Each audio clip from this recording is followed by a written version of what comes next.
Something major is happening in the housing market, and most homeowners don't even realize it is happening right now. What used to be your biggest asset now could be your biggest trap, and for many, they are already in this trap.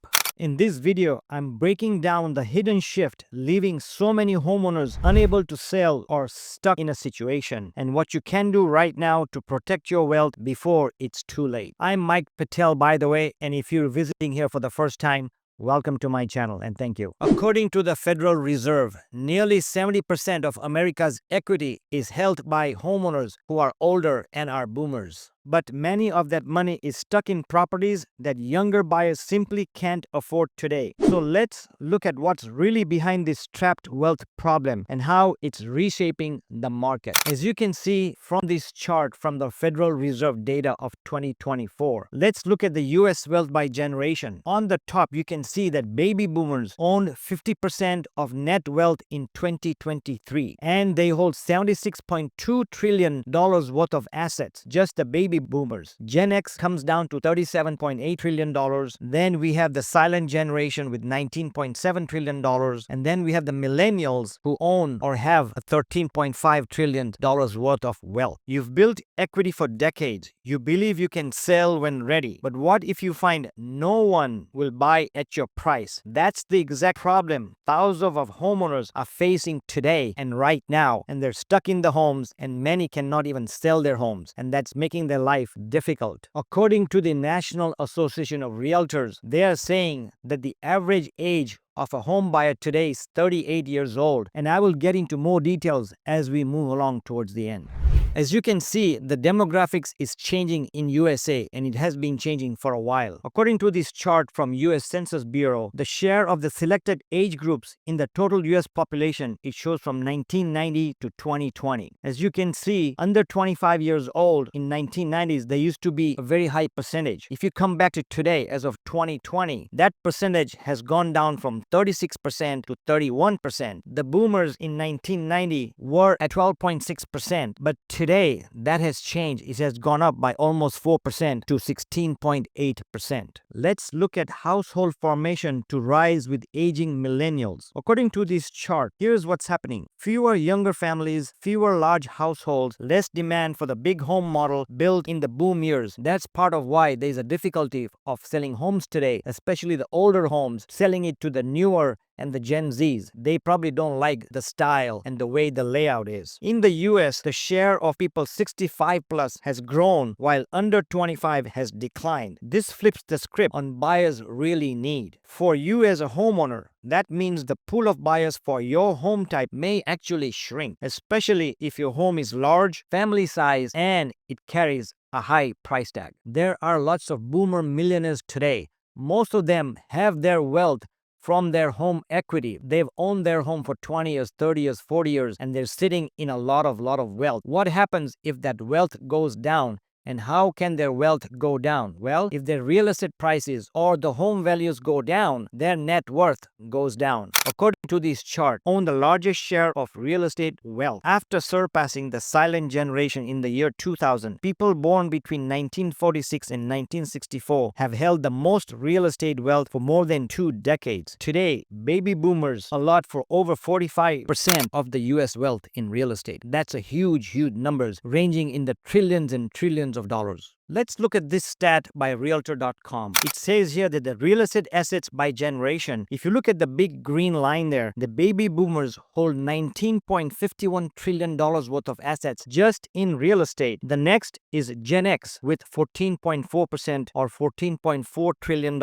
And then we have the millennials with almost $10 trillion worth of real estate, followed by the silent and the earlier generation with almost $4.38 trillion worth of assets. So if you're a baby boomer or if you're a Gen X, what's happening is a lot of your wealth is trapped in your home. For example, if your house value is worth $1 million today and 3 or 4 years later it drops in value to $800,000 or $900,000, you just lost $200,000 worth of equity. That is a lot of money if you are a boomer or an elderly person, because most boomers have their money, have their wealth in the houses, as we call it today in USA. People are equity rich, but they're house poor. A lot of boomers are very, very, very highly equity rich, but they are cash poor. They're living on fixed income. A lot of them are on fixed income, on Social Security. They've not worked. In fact, times are so tough right now. Many of these boomers who have never worked in 5, 10, 15 years because of the high expenses of property taxes, of insurance, of HOA and medical insurance are coming out to work today. A lot of them are Uber drivers or volunteers, work at the airports. They are forced to work because the income they have today is not keeping up with the expenses, which is rising exponentially. The issue with the equity is it's only a number and it's trapped in the house. So unless these boomers or Gen X people, Gen X, sell those property and get their equity in their hand, then it's worth some money. But as of right now, their money is trapped in the home equity. They can use it. In fact, some homeowners who can are refinancing or having home equity line of credit drawn so they can make daily living expenses and pay their bills. So actually, they're tapping into their equity. They're tapping into the riches just to survive today. So let's look at some supply of homes for sale. As you know, right now, there's a lot of home supplies. It has gone up by 30 to 40% nationwide. Some areas are very high, some areas are low. But in general, inventory has gone up. And the prediction is that in the next 10 to 15 years, there's going to be a silver tsunami. That means the inventory, especially homes of baby boomers, the older homes, the old-fashioned homes, which the newer buyers don't want, is coming on the market. According to this chart by Resi Club, the cumulative change in the number of baby boomer U.S. homeowner households as estimated by Freddie Mac. Right now, if you look at 2023 and compare that to 2035, there's going to be less homes. There's going to be less homes in 2035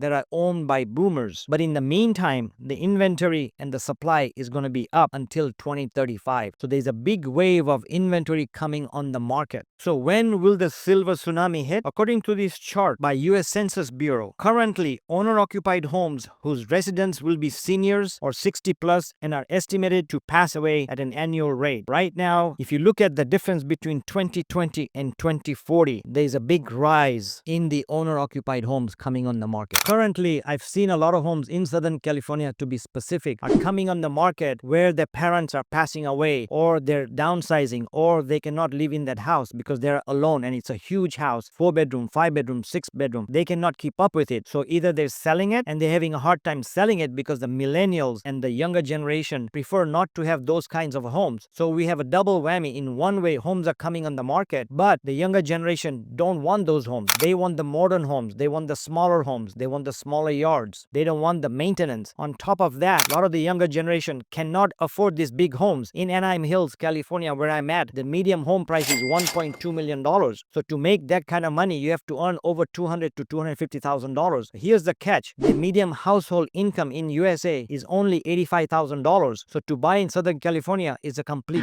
no-no. And we also know that the affordability is the lowest in the last 35 years. So as more and more comes on the market, as the boomer generation is moving out slowly but surely, and as their home come on the market or as they downsize, they are becoming more and more expensive. Those homes are more expensive depending on the area, and the younger generation is having a hard time buying those, so they may be sitting on the market. Here's a chart. It shows the projected excess supply of housing from the aging and death of owner-occupiers who are 50 years and older. As you can see, the inventory is quite high right now. By 2059, that inventory is going to be lower because there's going to be less and less baby boomers out there. If you look at 2019 and 2021, it shows the number of units or number of homes for sale. It's pretty high, but until 2030, 2033, it's going to be dropping, but still at a higher level. But as we go further into 2037 and 2043 and 2049, as the generation moves on, the boomer generation moves on, there's going to be less and less inventory of these homes. But until the next 5, 10, 15 years, we still have a lot of inventory coming up of the baby boomers out there. Between 2026 and 2036,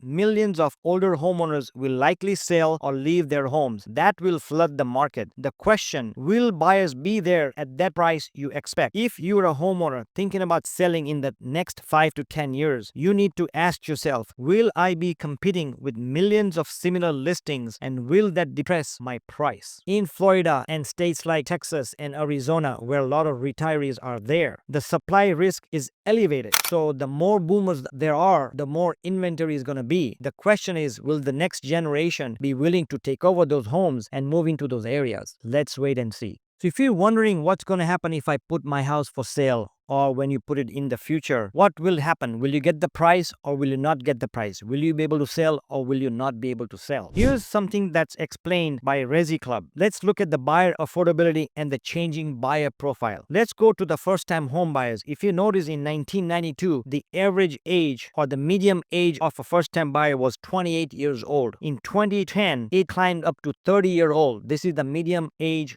of a first-time home buyer. Today, it has gone up to 38 years old. For the first time in a long time, the median age of a first-time home buyer has climbed to 38. Why? Several reasons. Prices are very expensive, rates are high, so for people to save up and be able to afford is becoming higher and longer because the home prices has gone up. I bet you in 1992, a house was probably cost around $250,000. In Southern California, for example, is costing over $1 million today. So there's a big gap in the percentage of income and expenses and the debt ratios for a buyer to be able to afford a home today. If you look at the repeat home buyers, same thing is happening. In 2024, the median age of a repeat buyer was 61, but in going back to 1992, it was 42 years old, and back in 2010, it was about 50 years old. So it's taking longer to people to buy homes. It's costing more and it's taking longer for people to save up their money or get rid of their debt. And then if you look at the average all home buyers, it's the same thing. The median home age of an average home buyer is 56 compared to around 45 in 2010, and it was about 35 years old in 1992. So definitely we are seeing a big shift. If this all is puzzling to you or surprising to you, let us know what's happening in your area or what's happening to your situation so that we can share with other viewers. So please comment below, let us know. There is a reason why the first-time home buyers age has gone up. First-time home buyers are being priced out or being out competed. A lot of the millennials or the older people are also coming into the market, or they sell a house and then buy a smaller one because they don't want a 4,000 square feet home or a 2,500 square feet home, and they end up buying a single home or a 1,200 square feet home or a 2,000 square feet home. So when they enter the market, they have bigger down payments. They have an easier time to qualify for a house versus a first-time home buyer where they are paying a high price, they're paying a high mortgage, they have a lot of credit card bills, they probably have student debts, so they cannot qualify or they cannot compete. Especially in the last 5 to 10 years, it has been very hard for the first-time home buyers to compete with repeat buyers, especially senior buyers. As this chart shows on number 11, the percentage of the first-time home buyers have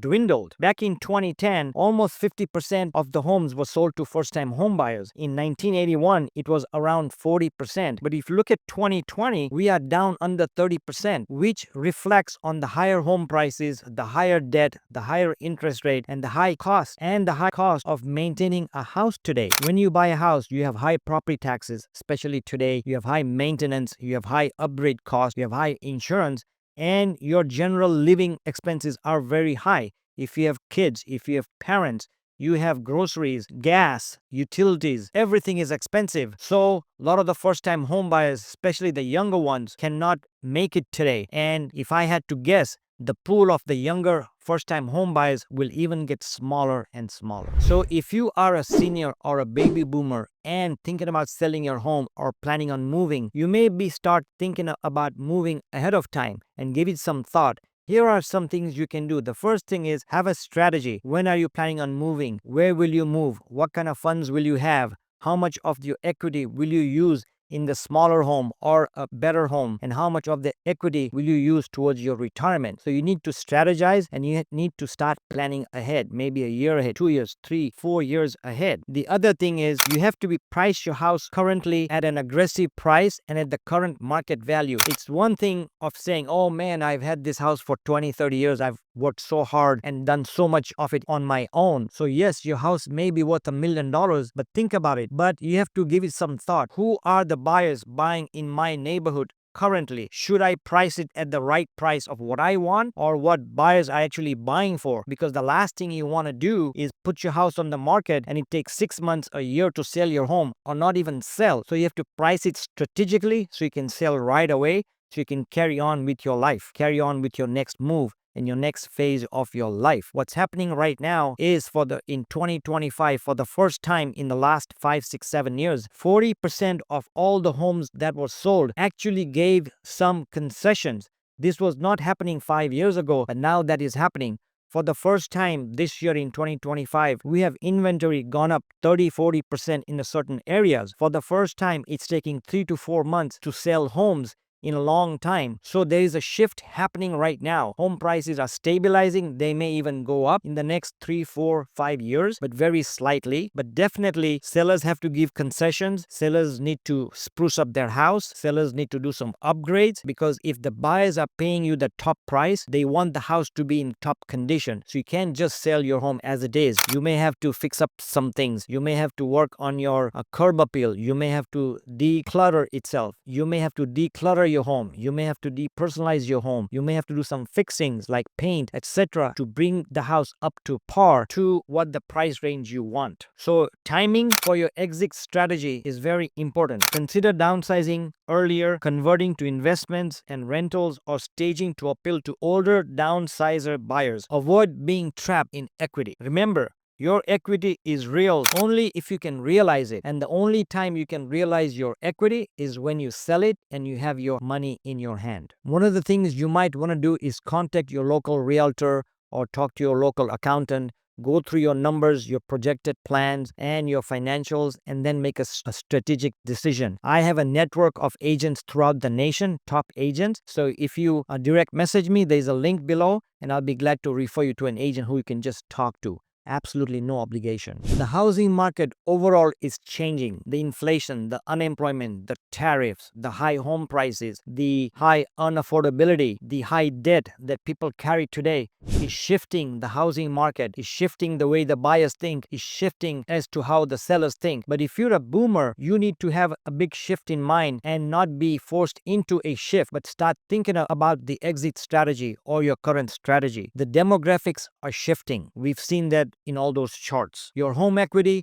is just that. It's worth zero until you sell your home. So it's not helping you. So if you're struggling to make your payments, if you're struggling to buy a house, you may want to use your equity. The only way you can realize that equity is by selling it. So you're pulling the money out and using it for your retirement or your smaller house or in a better home near your family or better weather or near a hospital. The biggest thing we as sellers have to think about is that the buyer's mentality, the buyers are shifting the way they buy. First of all, they can't afford it. It's very hard for today's buyer to buy. High interest rate, high payments, high insurance, high property taxes, high everything is making home affordability very, very low, the lowest in 35 years. And their taste has changed. The homes that we liked as boomers, large yard, large homes, millennials and the younger buyers don't want that. They want smaller homes, less maintenance, so they can go out in the weekend. They can work in the weekend. Now they have to work 40 hours a week is not going to cut it. So they have to go out. The last thing they want is mow their lawn. They don't want to do that. Comment below what kind of situation you are in, or when do you plan on selling or moving, and if the current shift in the real estate market is making a factor in you making a decision to sell. Please watch this video. It's a very powerful video. It talks about the cost of living. The cost of living in America is breaking all the homeowners.